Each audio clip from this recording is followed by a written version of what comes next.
So now we'll introduce this fact that says given a rational function f of x equals g of x over h of x. So f of x is equal to some function divided by another function, such that g and h are polynomials, so they're polynomial functions, then if a factor exists only in the denominator, then that factor represents a vertical asymptote.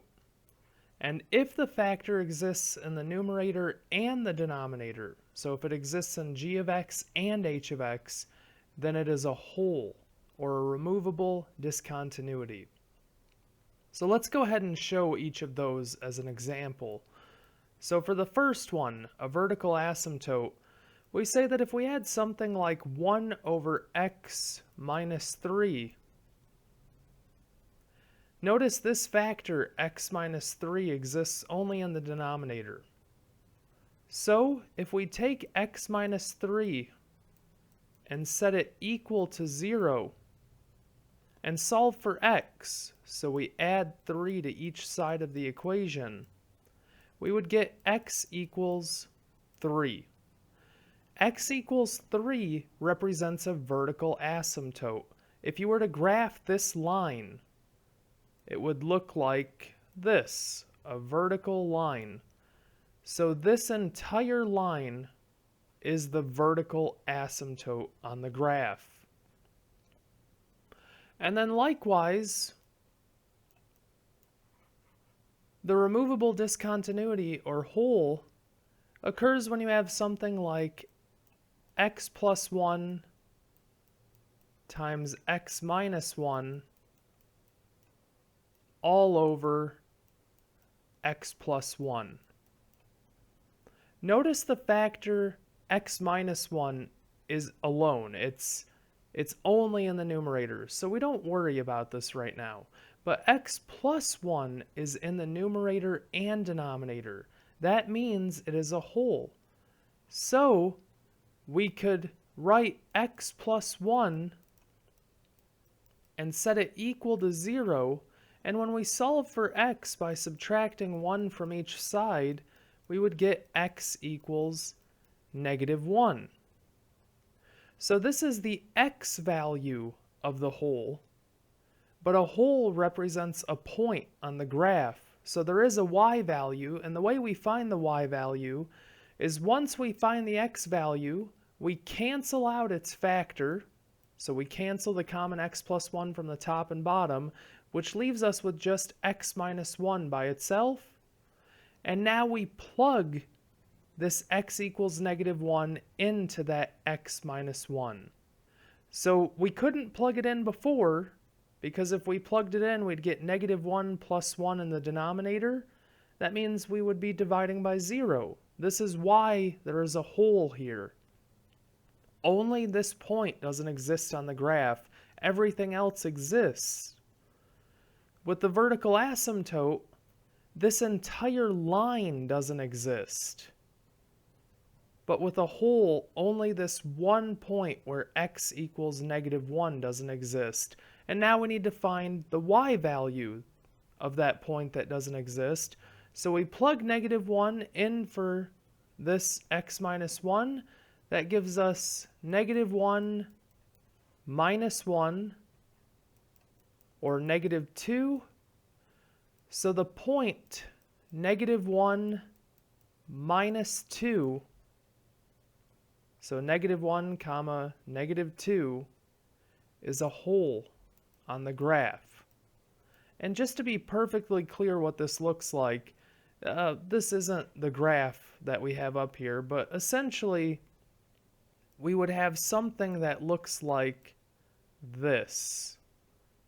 Picture some graph, and then at this point, you have a hole in the graph. Everywhere else, you have a point on the graph, except right here. This point does not exist.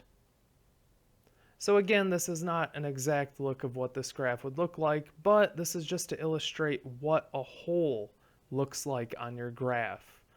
It's just one spot missing while the rest of the graph exists. Whereas a vertical asymptote is an entire line that doesn't exist on the graph. So if you were to graph it, it might look something like this, where you have this missing entire space on the graph, and then the rest of your graph might look something like this, where it approaches that line on both sides, but it never actually reaches it. Okay, so now that we have these two types of discontinuities in our graph, let's go ahead and take this function, f of x equals 2x minus 6 over 3x squared minus 27, and we're going to simplify this and find all the vertical asymptotes and holes. So to start off with, we need to factor. The only way we can know if we have a vertical asymptote or a hole is to find all the factors of the rational function.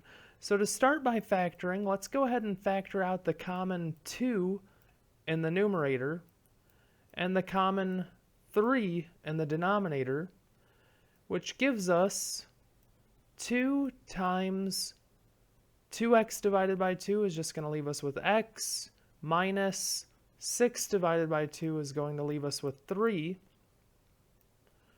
over, we factored a 3 from the denominator, so 3x squared divided by 3 will leave us with x squared, minus 27 divided by 3 will give us 9.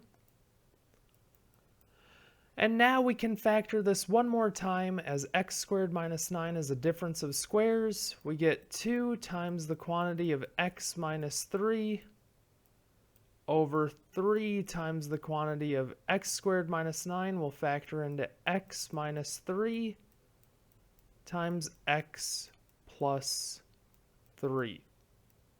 That's just our difference of squares formula. The square root of the first term goes in the first spot of each factor, and the square root of the second term goes into the second spot of each factor, and you subtract and add.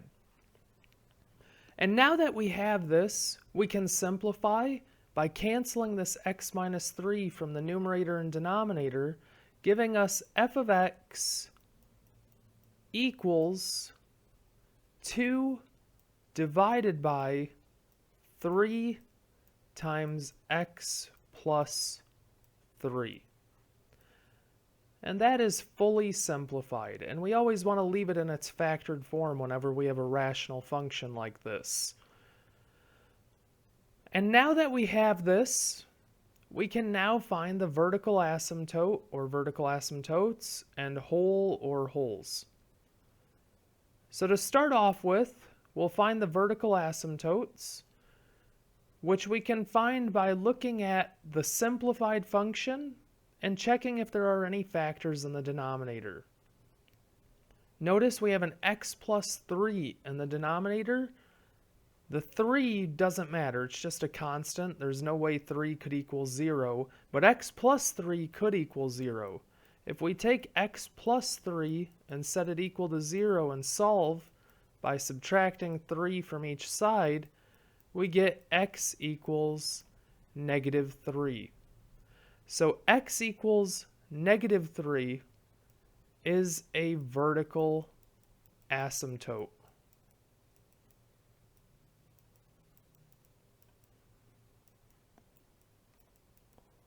And it's a vertical asymptote because its factor only exists in the denominator. But notice x minus 3 that we canceled out existed in the numerator and denominator before we simplified. That means there's a hole from this factor. So we take x minus 3 and set it equal to 0 and solve. So we'll add 3 to each side, giving us x equals 3. And we now take this 3 we found and plug it into the simplified function to find the y value, which gives us 2 over 3 times x is 3 plus 3, which gives us 2 over 3 times 6 is 18. And simplifying, we get 1 over 9. So the y value of our whole is 1/9. The x value is 3. So 3 comma 1/9 is the whole.